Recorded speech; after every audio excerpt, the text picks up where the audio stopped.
Hey everyone, welcome back to Nanabe's Kitchen. Today we're preparing and sharing 3 easy meal prep ideas for growing children. Let's get cooking and set our children up for success. Let's make my show-stopping lamb and jollof rice. Yes, beautiful people. So this is one of those quick meals that I put together for my children, and they always ask for more. Succulent, melt in your mouth, juicy lamb chops with jollof rice served alongside coleslaw. So this is a very detailed video in which I even share this simple yet impactful recipe on my coleslaw. Everything is done from the scratch. So let's get into it. Here is my lamb chop rack. I have already washed the whole rack with lots of water, salt, and lemon juice. I scrubbed it really good, washed it, and patted it dry so I can cut them. So what I'm doing is just cutting them into the lamb chops. And now let's go. Seasoning first with some salt to taste, followed by crushed black pepper. Costco stocks these lamb chop racks in one size, and I use 2 of the racks. All right, now I'm going ahead and seasoning with half and half granulated onion and garlic, coming to 1 teaspoon. And then I have half a teaspoon of my dry mixed herb and spice blend, followed by half a teaspoon of curry powder. I'm also going to add all-purpose seasoning, and please use any kind of all-purpose seasoning you like to cook with. And then I will follow up with my fresh green seasoning mix, which has garlic, peppers, scallions, and lots of parsley. Drizzle a little bit of oil on there so that your seasonings and spices are spreadable. My dry herb and spice blend is a combination of the following herbs: rosemary, thyme, and bay leaves. And for the spices, I use fennel seeds, anise seeds, and green cardamom. And these are all spices and herbs that I love in my cooking. So I encourage you to use your favorite spices and herbs as well. But you must absolutely have rosemary in there, because rosemary and lamb, as we all know, are a match made in heaven. Everything has been rubbed in perfectly. The lamb chops are coated evenly, so we will set that aside and allow it to marinate at room temperature, giving us time to prep 2 large sweet onions. And that's about all she wrote. We are ready to cook because our prepping is done. So in our pot here, which we're going to cook our jollof in, I start with a shallow film of cooking olive oil, and then I pour in 2 handsful of my sliced onions. We're just gonna cook these until fragrant. That should take about a minute. Then you wanna go in with your salt and crushed black pepper. Salt to taste, of course, followed by my tomato-based all-purpose seasoning. And like I said, use whatever seasonings you like. I also added my combination of onion and garlic granules, curry powder, and the rest of my dry herb and spice blend. And this is really how I like to form that important foundational element in my jollof rice preparations. The base is everything, and this base right here has never failed me. I go in with tomato paste and I fry that into my onions, spices, and seasonings for an additional 5 minutes or so. Now, keep in mind that it helps to stir constantly once you've incorporated the tomato paste. This way, it is evenly distributed within the other contents in the pot. That way, it also cooks evenly for you. Now, I do have tomato stew already on hand, and I like to cook this in huge batches. I have shared several recipes on Anabe's Kitchen. Now, my tomato stews, I make them in huge batches, portion them, and store them in the freezer. And they have been a lifesaver. They freeze well and they thaw quickly. And you can literally use them for anything. What you're looking at is broth that is a derivative from a stir fry I recently made. All right, so I made short rib cuts stir fry, and I had some left over. So yeah, I added some water to it, heated it up, and I made broth out of it. Now, the vegetables you see in there, I'm not discarding. Just keep on watching it and you'll see how I used it. Nothing gets wasted in a Napa's kitchen. Absolutely not. So yes, I've stirred that in and I've covered the pot now and I've turned the heat down to low. I am going to keep cooking that for about 5 minutes. Now here is what I do with the stir fry vegetables. I chop them up. Vegetables are an essential component in the making of jollof rice because they offer sweetness and a depth of umami. Therefore, it will be criminal to throw these vegetables away. See how it's incorporated beautifully into the tomato stew, into your jollof stew. It's just perfect. Now cover and allow to cook on low medium heat for about 10 minutes. By which time the oil should now settle on the top, just as you see here. Now I'm going to set the stew aside. It's ready to cook the jollof when I'm ready, and I'm not ready yet. So the next step in this preparation is my lamb chops. They have been marinating long enough, so let's cook them. A little bit of oil, cooking olive oil, and then some butter as well because we want this to be nice and buttery. And yes, once the butter melts, the lamb chops go in, and you want to give them a slight press so that meaty part gets that good sear, all right, and that golden brown action. All right, you're going to cook this for about 3 to 4 minutes on each side before you flip. All right, allow 3 to 4 minutes before flipping. This way it is sear well, it's keeping the juices in, and as you can see, no juices are running around. All right, and we are cooking on medium-high heat. This way you're locking all of those beautiful juices within the meat. All right, so they're not running around. Now I'm going to cook 3 to 4 minutes on this other side. And once I hit the 4-minute mark, I go in with some more onions because to me, onions are not optional in this preparation. I love onions, so onions are a must here. And I also go in with some of the jollof stew I set aside. It wasn't shown in this video, but that's what I did. I took about 2 ladles full of it because I really want to incorporate the jollof essence also in the meat so that in the end, all the flavors are unified, all right? Also notice that I cooked my lamb in batches because the pan can only take so many of them at a time. You do not want to overcrowd the pan because if you do so, then what will happen is not searing. It will be boiling. You will be making soup. Trust me, that's what will happen, and that's not our goal today. All right, so the next batch gets cooked and so on and so forth. I hope you're enjoying the process. Just look at that. Oh, by the way, if you haven't given me a thumbs up yet, please do so, and look at these onions trying to fly out of no, get back in there.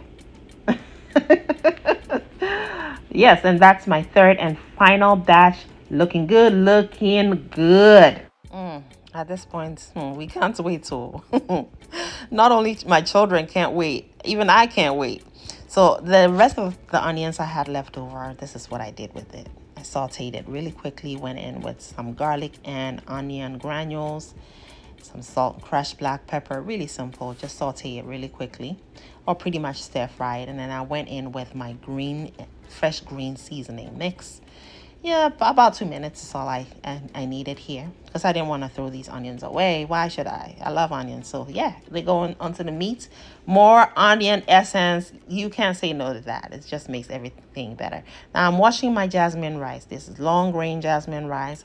Washed it very well so the water is free of cloudiness. And then I pour it into my jollof stew. I'm ready to cook my jollof now. All right.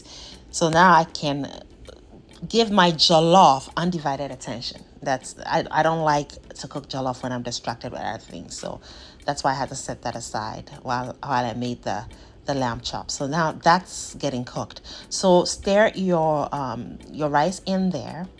Of course, clean the sides of your pot, throw the lid on, turn the heat down to medium. And be sure to cover your lamb chops with parchment paper and foil to keep it warm. Now, I also had some leftover meat from the stir fry. I chopped that up and incorporated it. It goes with the theme And why throw it away? If I just let it hang out, it's going to end up in the trash.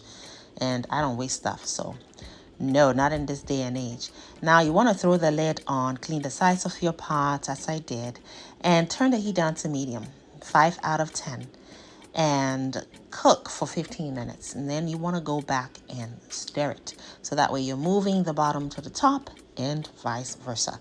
That's how you cook jollof. You don't just leave the rice in there and allow it to just do its thing. No, its thing is not going to do if you don't go in and stir it. You have to stir it. You have to help it to cook evenly. Otherwise, you'll have some crunchy rice bits within your jollof rice, which is an absolute no-no. Now, I moistened my parchment paper and crumbled it and then spread it out again over the jollof rice to catch the steam, because jollof cooks with steam.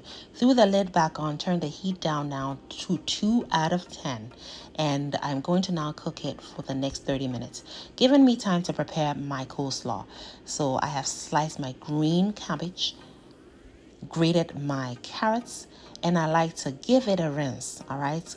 Because carrots, when grated, they tend to bleed, and it can make your coleslaw have an orange hue to it, which I don't want. So I rinse it out one more time, all right? And set that aside and allow it to drain. Now the jollof has been cooking 30 minutes, so we go in back again and stir it, moving the top to the bottom and the bottom to the top. All right, so again, you have to stir your jollof rice. This way you're evenly distributing the heat, and we do have some crunchy rice bits in there, so you have to go in with moisture. And today I have chosen to use butter, because butter is not only fat, flavorful fat, it also has cream in it, and the cream is moisture, and that's going to allow the crunchy rice bits to cook evenly. I also went in with a few sprinkles of water before throwing the parchment paper and the lid back on. The water is just going to encourage the steaming process, friends. Now let's make our mayonnaise-based dressing for our coleslaw. I have some soft-boiled eggs. Yes, so we're making mayonnaise with cooked eggs. All right, we can do that. Now I'm drizzling some olive oil in there, and I'm going to add my acid, and I've chosen to use white vinegar, seasoning with a little bit of salt, and for my sweet element, I went in with a few drizzles of honey. We're going to blend this until silky smooth. And there you have it. Beautiful mayonnaise-based dressing for our coleslaw. And we didn't even have to use uncooked eggs. Love it, right? All right, so now I also went in with a bit of Dijon mustard and my onion and garlic granules, just to give it more flavor. And I love Dijon mustard in my coleslaw. And I also added a little bit, just a little bit of my fresh green seasoning mix, which has parsley, scallions, garlic, and peppers. And I've poured in my dressing, and we're mixing. Just look at that. That is so beautiful, and it was so yummy. Our jollof has been cooking a further 25 minutes. And so now let's remove the parchment paper, being careful not to pour back in that condensation. And it's cooked through. Just that little bit of butter and sprinkle of water. There are no more crunchy rice bits in here. We're ready to serve, friends. Thank you so much for watching thus far. Let's plate up. It is chop time. What can I say? Chop time. Yes, friend. You are all invited. So we're plating now. Enjoy the whole process.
And just look at that. Beautiful. This is also great party food, by the way, and I have served this at a party before, recently actually in New York, and the guests, they absolutely loved it. Even one of them was a Nigerian. Yes, indeed.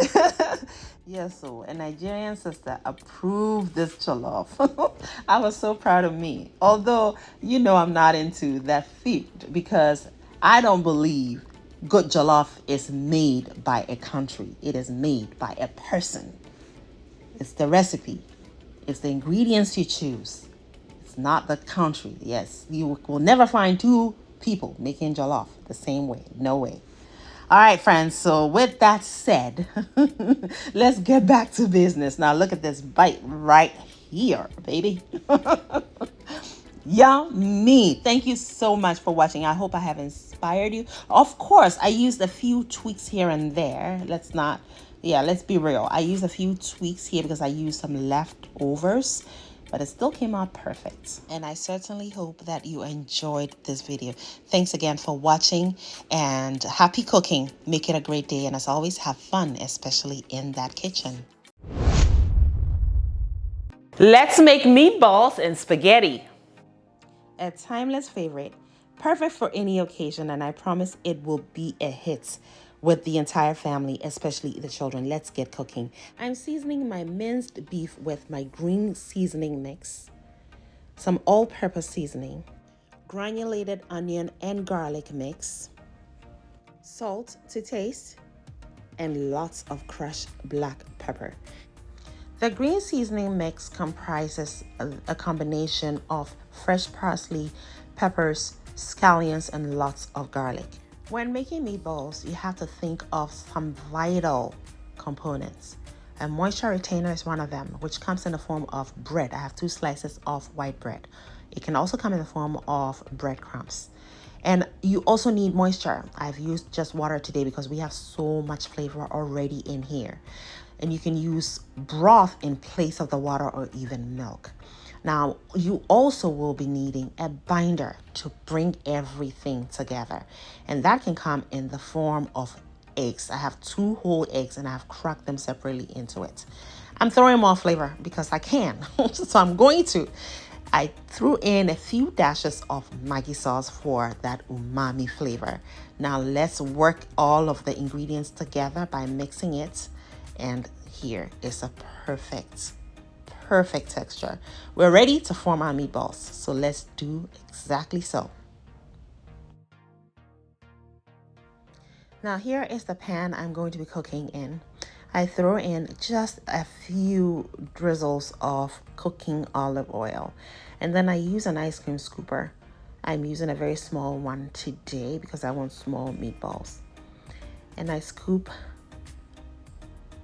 an amount into my palm and form them into balls, and then they go straight into the pan.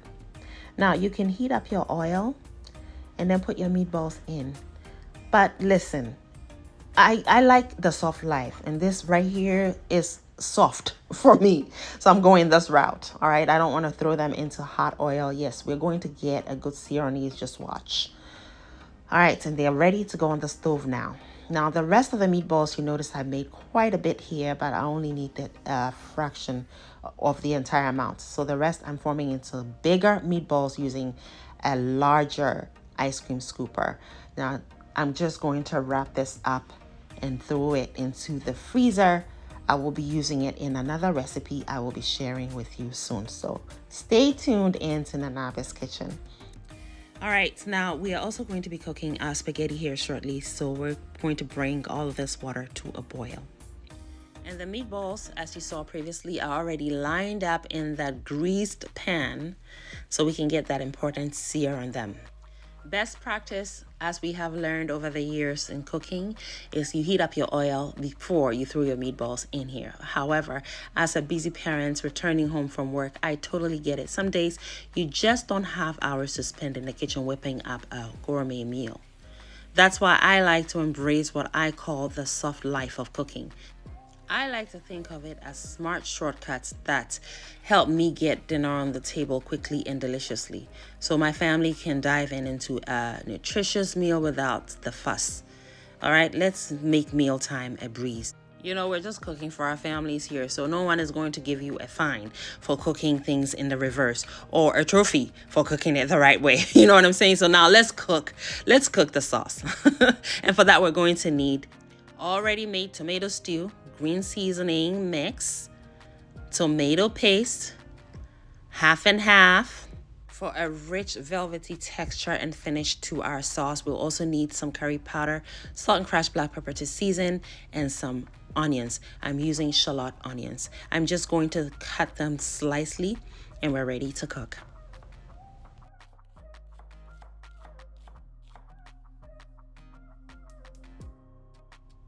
And the sauce will be cooked in the same pan that already has that flavorful oil in there. I forgot to show you this important thing here. Look at how juicy this meatball is. How could I forget this right here? Just look. It's dripping. It's so good. Oh yeah, I had to have a piece. So the onions go into the oil, seasoned with some crushed black pepper and some salt. You know how we like to season each layer. Now we add our curry powder, and yes, friends, this is my way of cooking it. I encourage you to get creative here. Use whatever seasoning and spices you like. All right, and I'm going also in with my green seasoning mix. I have shared a video on this recently, so check it out. All right, you want to cook that for about a minute, and then you go in with your tomato paste. All right, and then you want to stir that in until mixed in evenly, and you want to cook that for about 2 minutes, still on medium heat. Then you're gonna go in with the tomato stew, which I have several recipes on how I make tomato stew, and I recently shared one. You must check that one out. So that's the one I'm currently using. I went in with a couple heaping tablespoons of it, and it looks good right now. And I'm stirring that in, and we're ready to cook our spaghetti. So the water has come to a boil. We're going to season it until it is sea salty. You want to over season your pasta water, all right? And then you're going to go in with the pasta, just like so. And they are going to eventually slide in as they become soft. Now, you're going to use the packaging instructions to cook them until al dente. You do not want to overcook your pasta at all.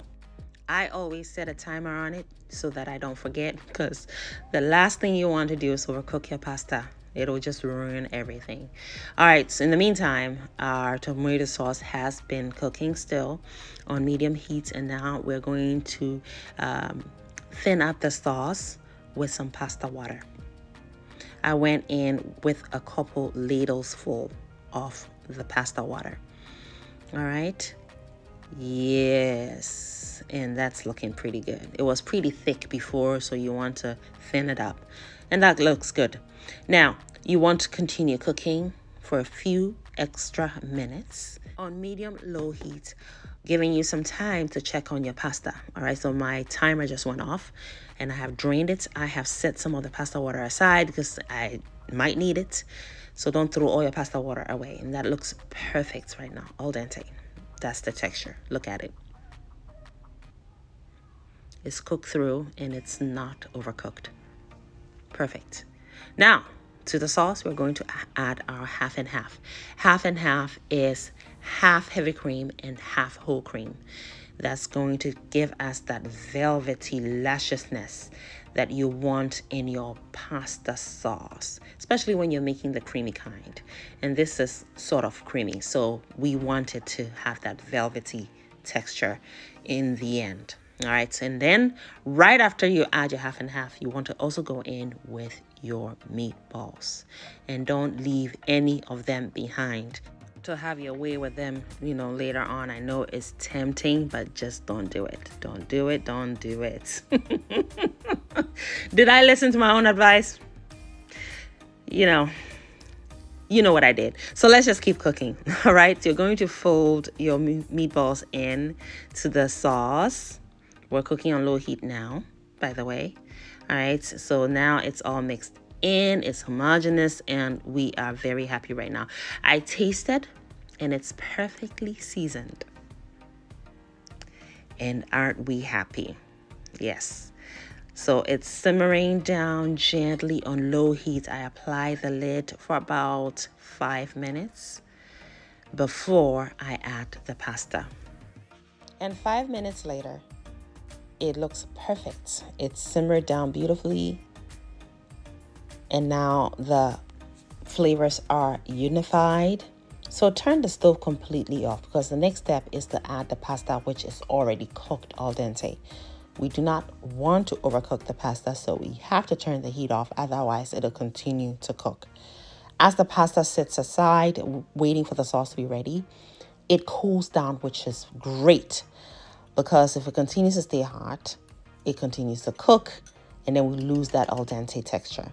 I went in with my finishing ingredients, which is my green seasoning mix. I tell you, this stuff is great. It's amazing. And I say so because it has fresh ingredients in there. And the parsley especially is how you would want to finish a dish like this before presentation. So it serves as a garnish because we have the green from the parsley and the scallions. And we also have the red from the red bell pepper, that sweetness it also brings. And then the garlic. It's perfect. So that green seasoning is a great way to start forming a base for a dish. And that's also a great way to finish a rich dish before presentation. It's great. And there you have it, friends. Our scrumptious spaghetti and meatballs ready to bring everyone to the table. My children are lined up and waiting. The spaghetti is coated beautifully with this velvety, very delicious sauce. And yes, we did not skimp on the amount of sauce. You want this to be doused in the sauce. You want it to be coated heavily with the sauce. You want the sauce to drip, just like so. Oh, yes, brought everyone to the table with rich flavors and hearty goodness. This dish is sure to be a hit. I can't wait for you to try it out. Please don't forget to share your thoughts and especially any fun twists you add in your dish. Make sure you come back and comment below. Happy cooking. Thanks for watching. Make it a great day and have fun, especially in that kitchen.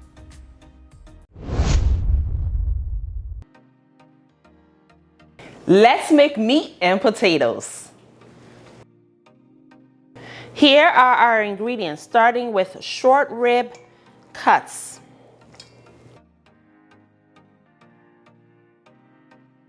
We need baking soda to tenderize the meat. Lots of crushed black pepper.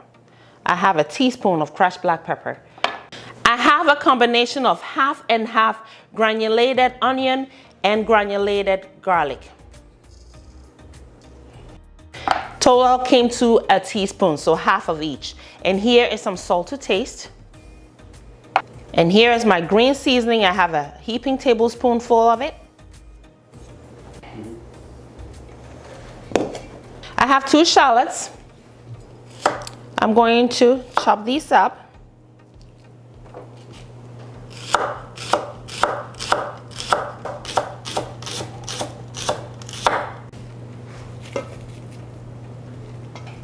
Although I have garlic in my green seasoning, I feel you can never have enough garlic in this dish. So I have 2 extra cloves, which I'm just going to grate.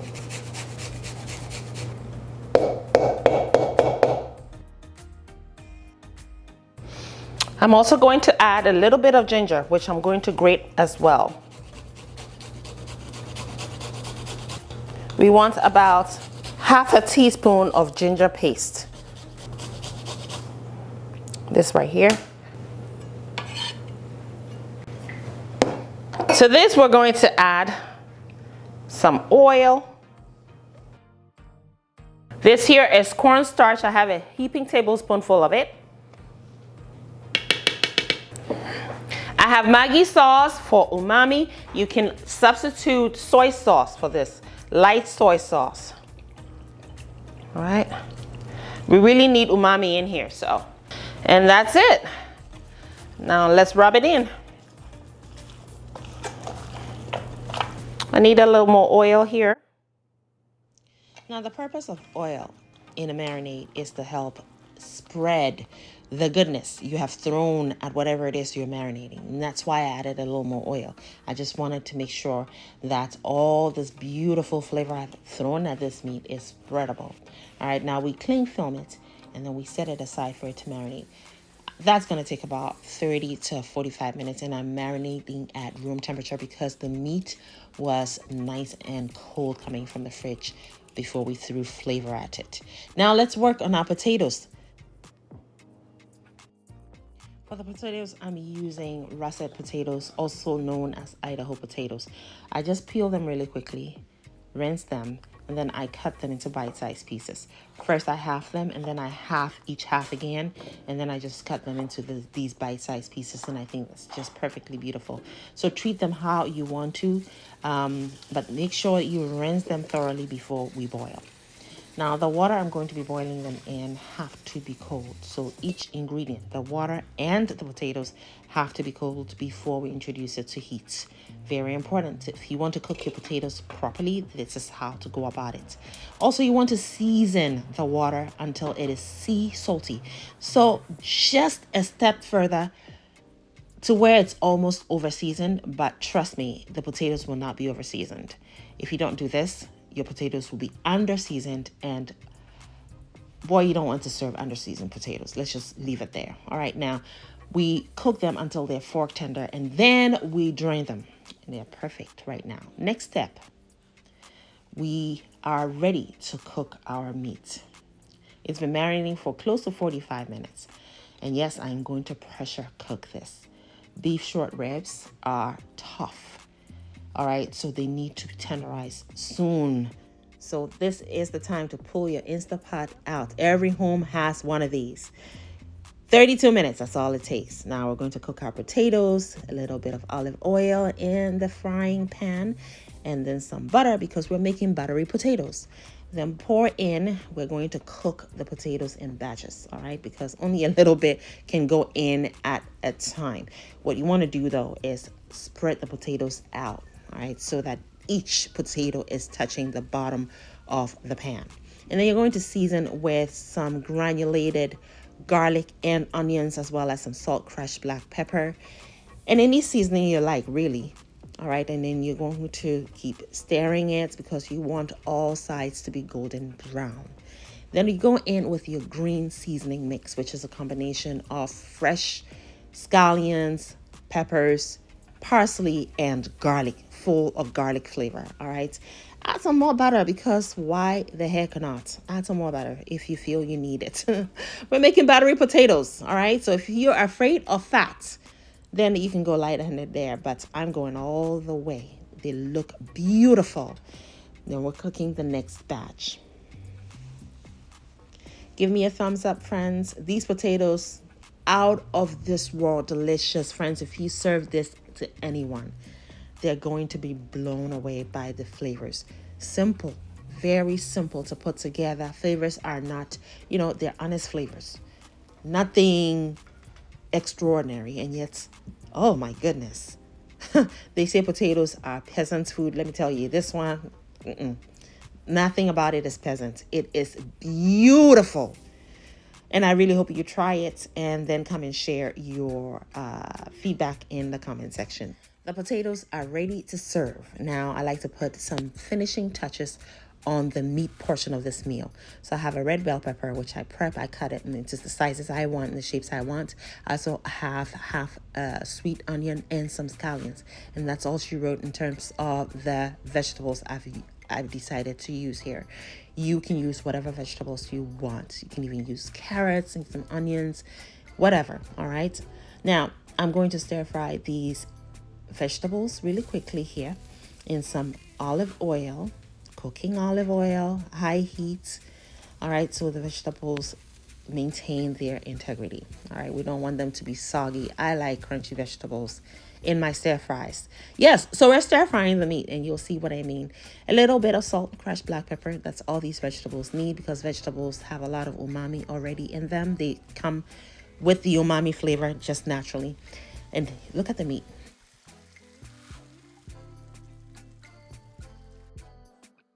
Oh my goodness, it looks so good, and it tasted incredibly delicious.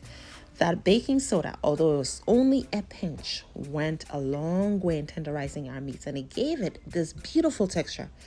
And look at all that broth around it. And then also the cornstarch thickened the broth around it, so now it's like a sauce. Oh, just yummy. Now I'm going to throw in a bonus recipe. It's a quick ginger and scallion oil. All right, so I chop up some scallion, the green part, and a little bit of fresh ginger root. Added some salt to it, some olive oil. Blend it, and it's just a way of freshening these rich flavors we have going. The potatoes are rich because they are buttery. The short ribs, if you know short ribs, they are so buttery and they're so yummy and they're so rich. All right, friends. So you need something to cut through all of that richness.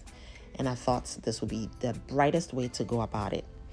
All right, so you blend it and we're ready to serve. I sure hope that you try these recipes. So I did not give you one, not two, but three solid recipes in this one video. And friends, I really hope you give them all a shot and come back with your feedback in the comment section. Yeah, there you have it. A hearty meat and potatoes dish that is sure to impress. My children were impressed and they came back for seconds. No joke. All right. If you enjoyed this recipe, give us a thumbs up, please. Also subscribe if you're not already subscribed, and let us know in the comments how yours turned out. And now we're drizzling on our scallion and ginger oil. Friends, you need that on here. Just try it and come back, please, and thank me later. Thank you so much for watching. Happy cooking. Make it a great day and have fun, especially in that kitchen.